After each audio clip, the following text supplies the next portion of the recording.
guys, Diego Dario here, and today we're gonna have another athlete feature starring a UP legend and one of the most promising rookies in the PBA. Welcome to the 1GDL show. This is Starting Lineup. Dancing, swaying, shooting. Puts it on top and hits the lane. That's the champion. And again. Suaisay tosses to Netura.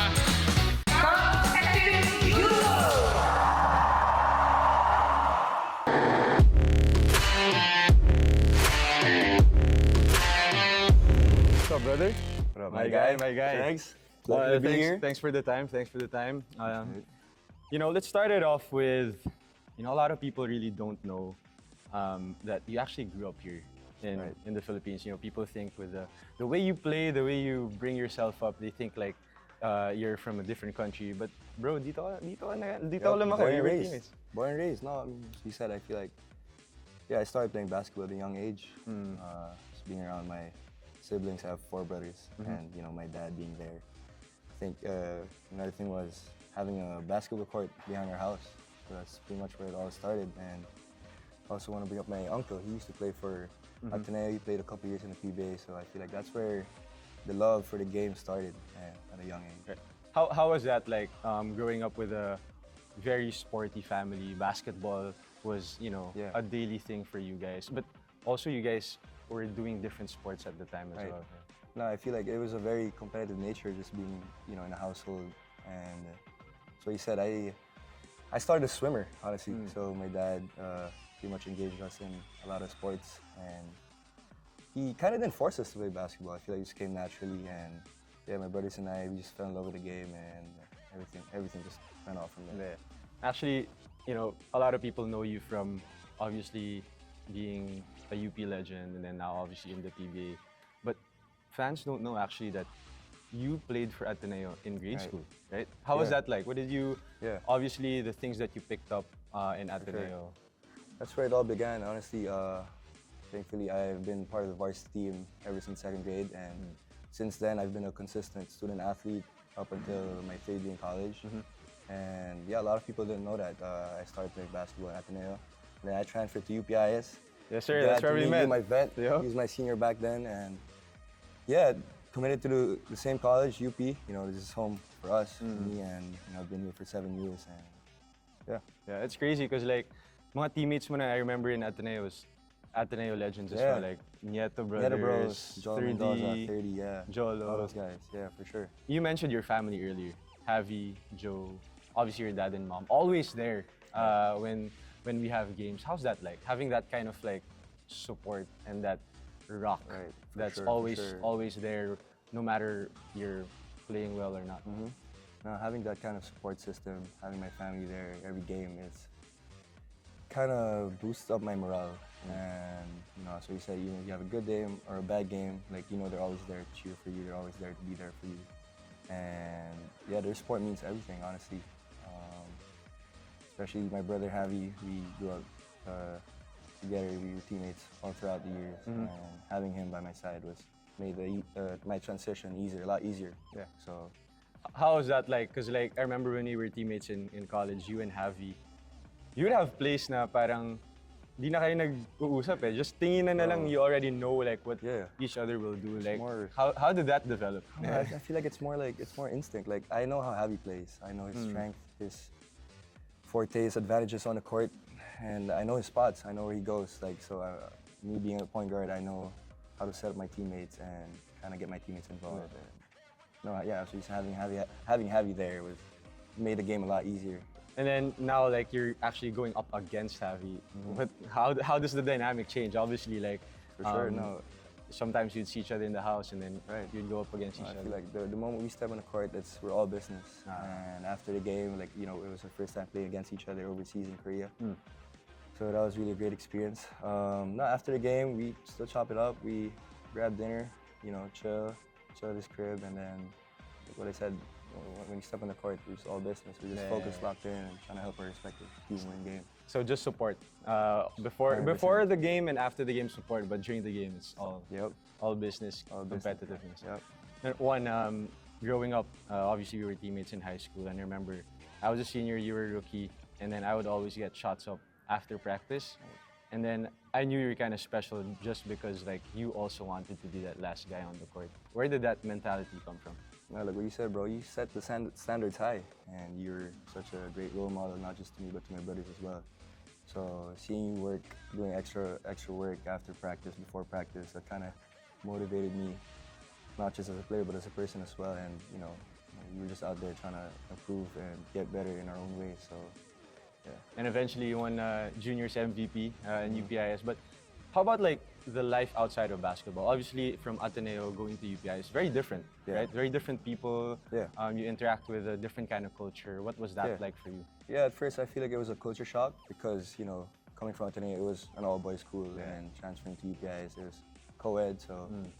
And then there were only like 3 sections per batch, so it wasn't too much people, it wasn't too crowded. And what I loved the most about my time in UPIS, bro, I was really locked in just with my academics and basketball. I had stayed away from any kind of distractions growing up, you know, avoided all the parties, all the, you know, events. I was pretty much just locked in. Yeah, it's a very good environment actually to just 100%. Like focus on ball and studies.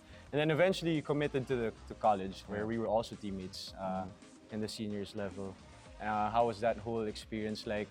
We were kind of the batch that brought UP back up, Right. and then eventually made it to the finals. How was that whole experience for you? I mean, even though, let's say, during our time, we weren't able to win a championship, I feel like what we did for the community was really, how do you say, like a clincher. Like it's a great feeling to see the community unite as one. So you said we made it to the finals, we fell short, but you know, through Coach Bo and all the other management staff and players during our time, we kind of started the movement and the winning culture. So that's where it all began. I feel like from there on, it went off. They won a couple of championships, and here we are now, like championship contender team. Yes, sir. Program's on a different level right now. But for you, actually, like UP was where it kind of all started, where your confidence got, you know, grew and grew. How was that transition like from, obviously you were a rookie, but you were already like confident in yourself? Where did that confidence come from? I feel like the confidence really came from the work I'd put in every day. I had no doubt about myself, and I pretty much just rely on my work ethic. All right, you mentioned your pro career and also like your overseas career. We'll talk about that after this break. Don't go away. Keep it here on Starting Lineup.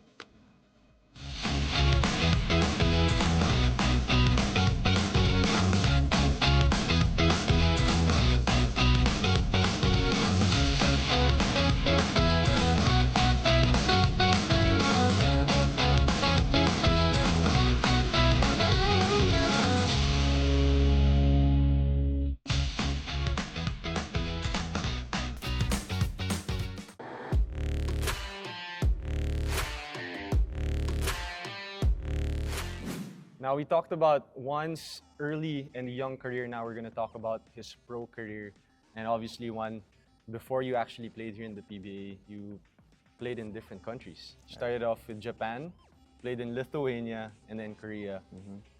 You know, before we talk about the specifics there, what was the thought process like for going overseas? At a young age, I already knew what I wanted to do in life, and it's been a dream of mine to kind of experience playing overseas.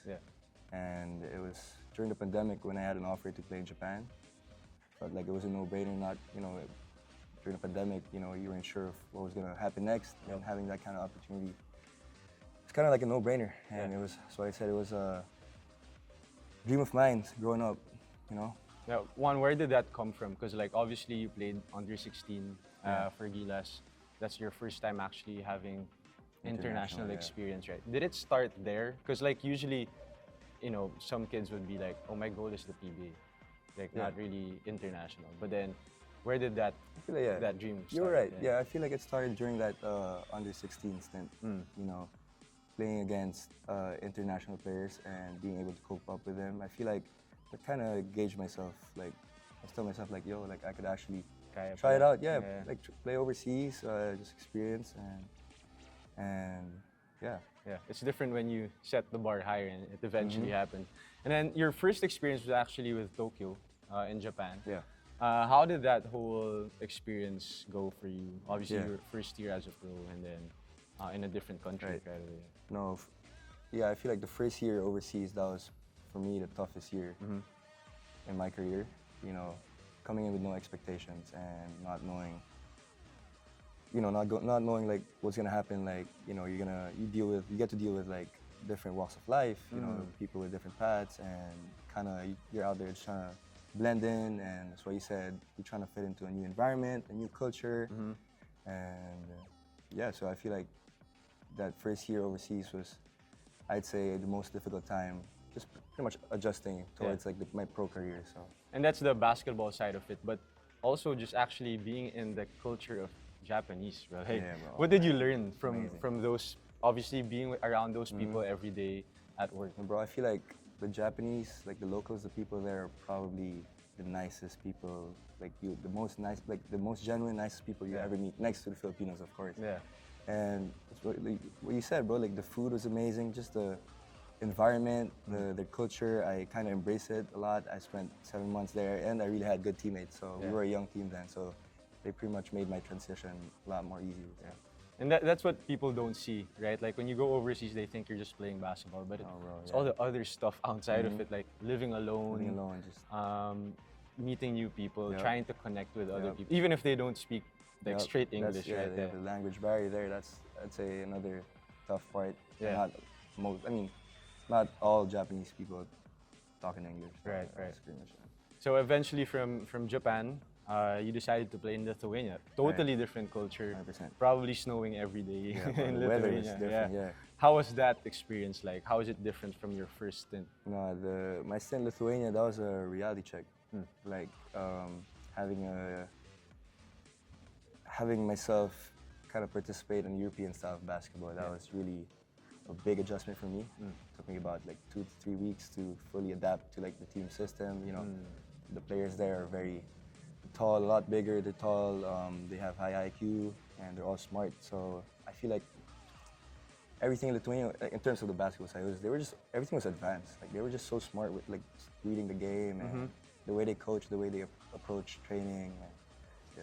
And do you think that experience kind of made you become a better player overall? Because like, you know, when people go overseas, play basketball overseas, like people don't imagine that you actually get better by playing a different 100%. brand of basketball. Right? Yeah. Like, how did that help? Just being around like real and legit pros, bro. I was teammates with a lot of EuroLeague players, a lot of ex-NBA players. Wow. Just being around them every day, you know, that's gonna make you improve and get better, you know. So yeah, just being around pros really made my game a lot better. What's the difference of European basketball? Like, Yeah. it's a lot of hype in online na parang, you have to play Euro basketball, Yeah. not copy the NBA. But you actually experience Euro basketball, how they train. So how was that? It's fun What's that basketball like? to watch. Yeah. They're more into, they emphasize a lot on like ball movement. So I'd say they're more structured and more detailed when it comes to like their offensive and defensive schemes. And that's why I said everything's just advanced. They're all smart players. And So yeah, not a lot of just- ISOs. Not a lot of ISOs. no ISOs. It's a lot of two-man game, but they try to revolve like every play. Like they make sure each player gets a touch ball before they actually like get a basket. Or And I kind of see that in your game now, where you kind of make people involved. Like not just the bigs, you make sure you pass it to other people, and not just a one-dimensional guy. that's what I learned playing Lithuania, bro. Like, us being a point guard, that's our job. So I tried my best to kind of work on that, just my decision making and getting my teammates involved. So And then lastly, you went to Korea. Up and down Yeah. experience for you there, but you mentioned to me before, like we were just talking about it, that it helped you grow and like 100%. kind of like see what are the things that you have to improve on. Your whole experience with that Korean team. yeah, bro. I feel like all the hardships, the trials, tribulations. What are the those struggles? hardships like? What like? Just a lot of things aren't in your control. Just let's say you're not getting a chance to play, like having no playing time, like when you're proving it in the court and you put in the work every day, but they just value other players more and they kind of doubt your ability and like ways you can help the team. So I'd say those kind of stuff. Like, that's what I said, like the stuff you really can't control. So. Right. So the mental toughness that you kind of learned from Got a that. lot better, yep. That third year as a pro obviously prepared you for any scenario because like, Anything, like, you know, you had playing time, you played well, sometimes you won't even play, but like if other players are hearing this, like Right. really young players, let's say they're not getting used or some stars are getting used, what would your advice be? Yeah. No, it really takes a lot of time to gain the trust, especially if you play overseas. Like to gain the trust of like, your head coach, Right. it'll take a while. Like you really have to do your best to kind of adapt to their system, and you gotta show them that you actually put in the work every day. They love seeing you in the gym, and the moment they start like, all right, like Juan's proving himself in practice, the moment they start to realize that, that's when my mindset there in Korea was pretty much just to stay ready, have Right. that stay ready mindset, that mentality, and you know, you never know when your time will come. And I remember this scenario, we were in the finals against Tamayo. Game 2, I didn't play game 1. Game 2, coach decided to put me in, and in a span of like 4 or 5 minutes, I performed well, I did well. And we lost that game, but then I ended up scoring 20 points. And Wow. that's what I said, you just have to have that mindset of just staying ready because you never know when your time will come. Right, just controlling the things that you can, and that's what 100%, you learned. Eventually, those things helped you as you went back here to the Yep. Philippines. We'll talk about that after the break. Keep it here on Starting Lineup.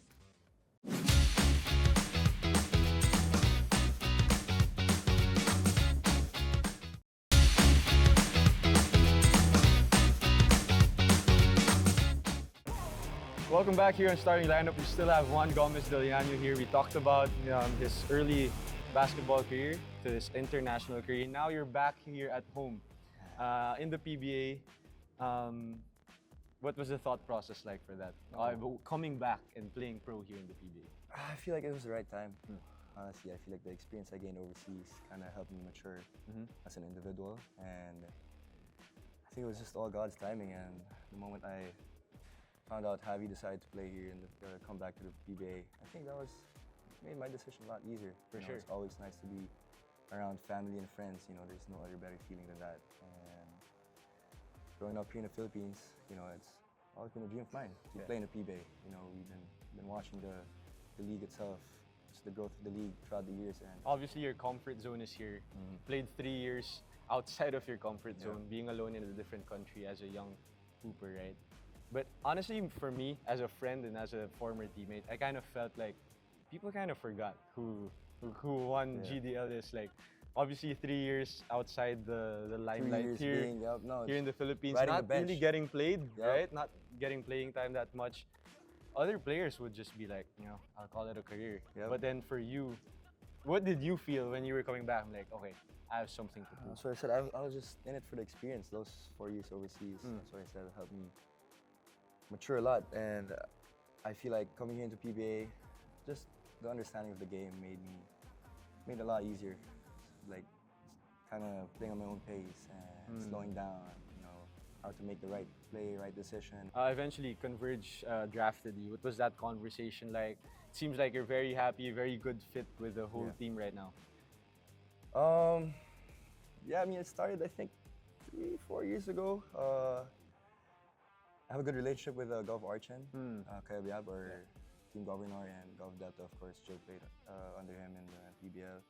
They really been wanting to get me ever since. Ang tagal na. Yeah. I mean, There's that they were just relationship. curious, like, yo, when are you coming to the PBA? Like, we really want to get you. Like, we're gonna try to make ways to kind of like let you come to our team and stuff. So, no, I mean, I announced it was like a week before the deadline of the draft application, and then that's when I started to receive a few phone calls from different teams, and I feel like Converge was the team that really kind of pushed.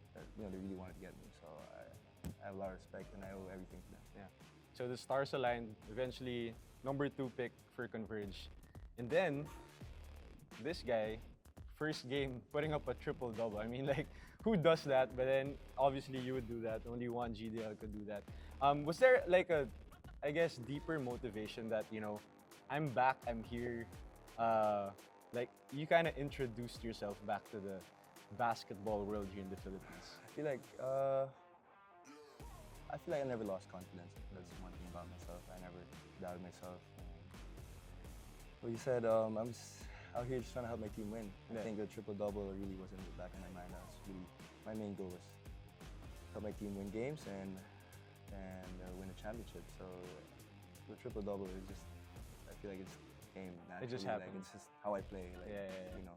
No, but for real, because like even in college, as a rookie, you also produced a triple double. So like, it wasn't like it's anything new. Like you just reintroduced how you really play the game. Like you're an all-around player. Eventually, you were very consistent. It wasn't just a one-off thing. You talked about confidence. You always have confidence in yourself, right? But then that swag on the court, you always had that too. Like when we were in high school, we would have like a random summer league game. You hit a three and then you would also have those celebrations. Where's that coming from? It's Like just you're just emotions, having bro. fun? Yeah, Having bro, fun? just having fun out there, emotions. Confidence just comes from the work that, I put in every day. So yeah, it's just emotions, just Right. try to get the crowd involved Yeah. and keep it entertaining, Yeah. Part of the game, and obviously game, for sure. a lot of the fans enjoy that as well. A lot of the fans kind of, have something different to say, but then Yeah. knowing you continue to do that Yeah, because bro. that's been you since grade Never school, changed, high yep. school. So the same me. Yeah, and then eventually your playoff experience, first ever playoff experience. You Yeah. went up against Ginebra, Whatever, bro. That was one of the most popular teams. bro. It's In the might be Yeah, the right. most popular team in the PBA Bro, right right. now. Yeah. How was that experience like?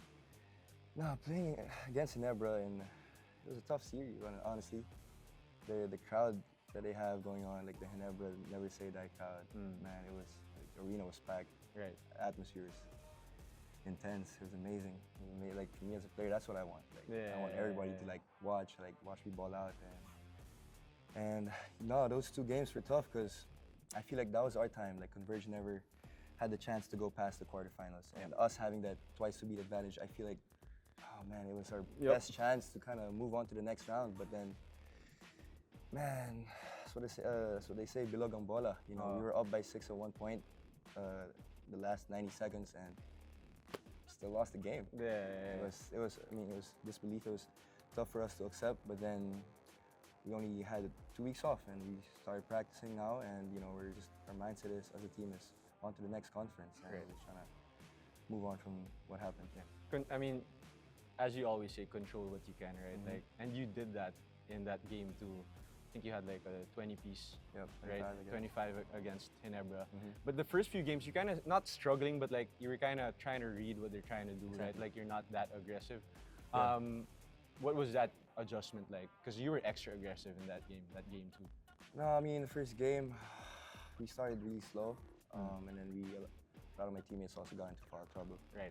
I was kind of reading like what type of defenses like they were, doing towards me, and that was also my mistake, my fault in that game. I wasn't being as aggressive as I was in the second game, but of course, the game two was a do or die game, so I made sure I was gonna give my all, 100% effort, and we still fell short, but I'm still proud of the guys. So sure. we fought hard till the end, and I guess it wasn't our time yet. So. Well, you guys have a good thing going on actually in Converge. A bunch of young stars trying to learn how to play against each other. Very athletic, a lot of talent. What do you think is like, the future for you guys? Because it seems like you also get along even outside the court. Yeah, I feel like, so you said we're such a young team, and we're all coachable. We all just want to get better in our own ways, and we're just trying to just adapt to, or the system that our coaches are trying to bring to the team. So And I then- feel like we have all the pieces. Honestly. Yeah. And then after that, after a couple of good games against Coach Tim, you got the call up for Gilas, eventually being part of the pool, but obviously not getting lined up yet. But just the fact that you're back in the limelight, and the coaches also noticing that the talent that you have. Yeah. What is it like? You and Gilas, what does that mean for you? It means everything. Everything takes time, and just being able to get recognized by one of the greatest coaches here in the Philippines, Coach Tim, and of course the SPP management, the entire staff.